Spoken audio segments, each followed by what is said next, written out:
Okay, so you're looking to get the key info right fast Yeah. without digging through tons of reports. Yeah, understand what's actually important and quickly. Exactly.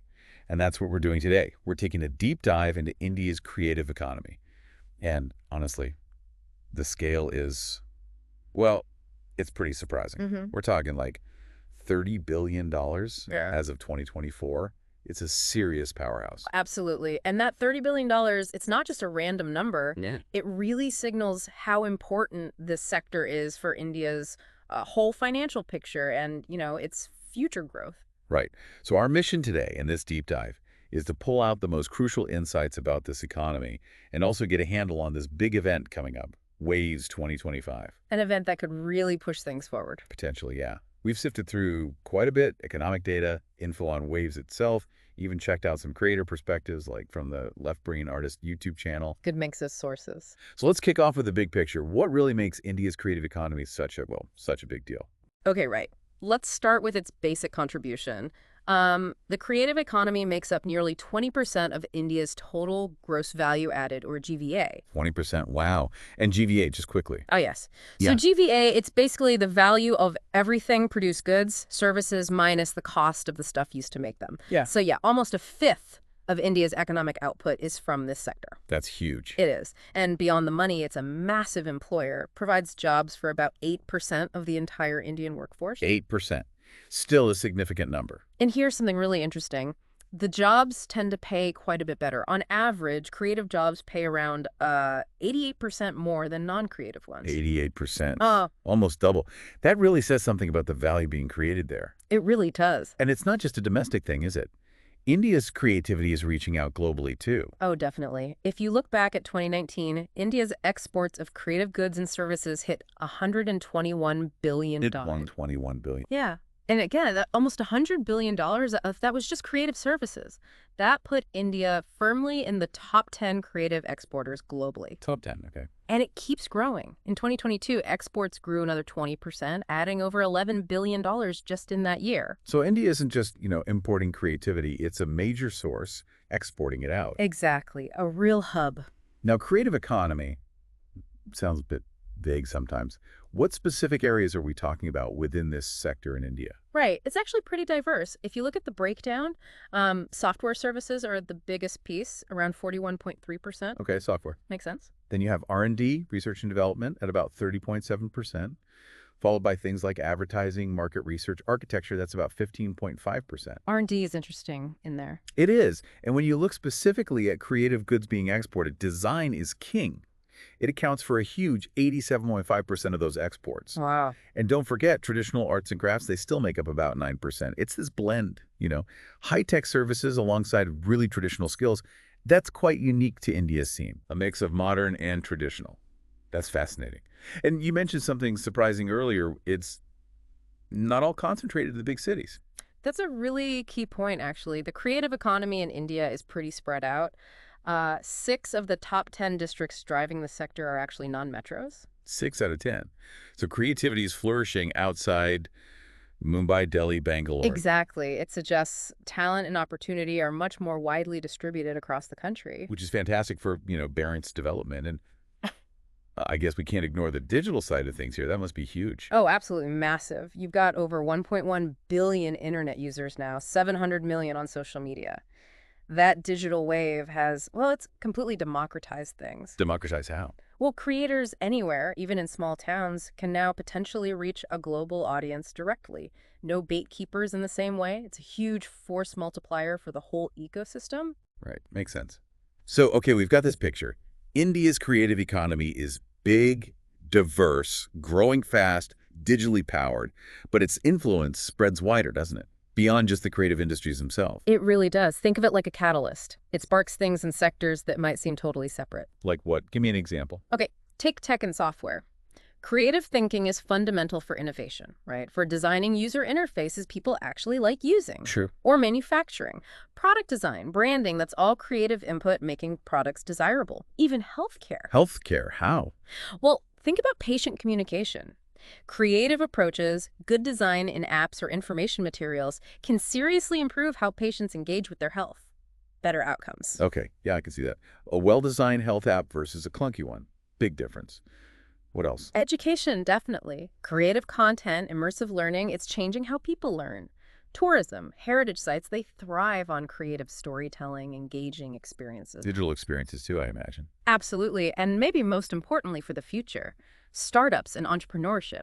That whole ecosystem runs on creative ideas, disruptive thinking, finding new ways to solve So problems. it's not just art for art's sake. Yeah. It's creativity as a core driver of innovation and problem solving across the board. Exactly. And this ties directly into India's bigger economic goals. The $5 trillion economy target. Precisely. You can't get there without a really strong innovation engine. The creative sector fuels that. It creates high-value jobs, and it also massively boosts India's soft power internationally. Soft power meaning is cultural influence. Yeah, influence through attraction, culture, ideas, rather than force. Think Bollywood, Indian design, art. It shapes how the world sees India. It's a huge asset. Okay, that paints a very dynamic picture. So let's shift gears a bit and talk about Waves 2025. What is this event all about? Right. Waves 2025, it's being set up as a major summit, really focused on uniting and boosting India's whole creative ecosystem Uniting. by bringing everyone together. It's happening May 1st to 4th, 2025 at the Geo World Convention Center in Mumbai. And the scale they're aiming for is pretty big, over 5,000 delegates. 5,000. From where? Expected from around 100 countries. So a really global gathering. Wow. Okay, so what's the main aim of bringing all these international folks and Indians together? The big goal is collaboration, especially across different creative fields and even between creative fields and other industries. Those lines are getting blurrier all the time. Makes sense. Waves wants to be the place where those connections happen, and significantly, they want this to be an annual thing in Mumbai, a permanent global platform. Okay, that shows serious long-term ambition to really cement Mumbai and India on the global creative map. Exactly. So what are the specific things happening at Waves that make it important? What should people look out for? Well, a few key things stand out. First, just the sheer integration they're aiming for, bringing together everyone from, say, traditional artisans to people working in AI, VR, gaming, film, architecture, the whole spectrum. Okay, breaking down silos. Right. Second, there's a big focus on startups. They'll have live pitching sessions, matchmaking with investors, real practical support for new creative businesses. That's crucial. Access to funding. Definitely. Also, they're actually launching something called the Indian Institute of Creative Technology, the IICT, at the event. An institute. Interesting. Focused on. Presumably nurturing talent at that intersection of creativity and technology. It shows a commitment to building the future pipeline. Got it. So startup support, talent development. What else? Exports and trade are another major focus. They're setting up a Waves Bazaar and a content market. Basically, platforms for Indian creators to connect directly with international buyers and partners. Facilitating actual business deals. Yeah, helping turn creativity into tangible exports. And finally, there's the policy side. Important discussions on things like IP rights, financing challenges, regulations, trying to build a better, smoother environment for creative work to thrive. So it's hitting multiple levels. Showcasing, connecting, funding, policy. Sounds comprehensive. Now, we came across this term, United Kalakar, in the research. What's that about? Ah, yes, United Kalakar. That's a concept, and also an organization founded by Pranaay Katke. The core idea is really about breaking down those silos we mentioned. Getting people out of their specific boxes. Exactly. It envisions creators not just as, say, an artist or a designer in a narrow sense, but as multidisciplinary people. You know, someone who might be an artist and an inventor and an entrepreneur and a community builder. A more holistic view of creativity. Right, united by that creative spirit. And Waves 2025, by trying to bring all these diverse fields together, really taps into that United Kalakar kind of thinking. Fostering a more connected, collaborative ecosystem. So let me ask this. Why should someone listening, maybe someone in tech or manufacturing or finance, pay attention to an event like Waves if they aren't creative in the traditional sense? That is such a key question. Because the benefits aren't just for people in the creative industries.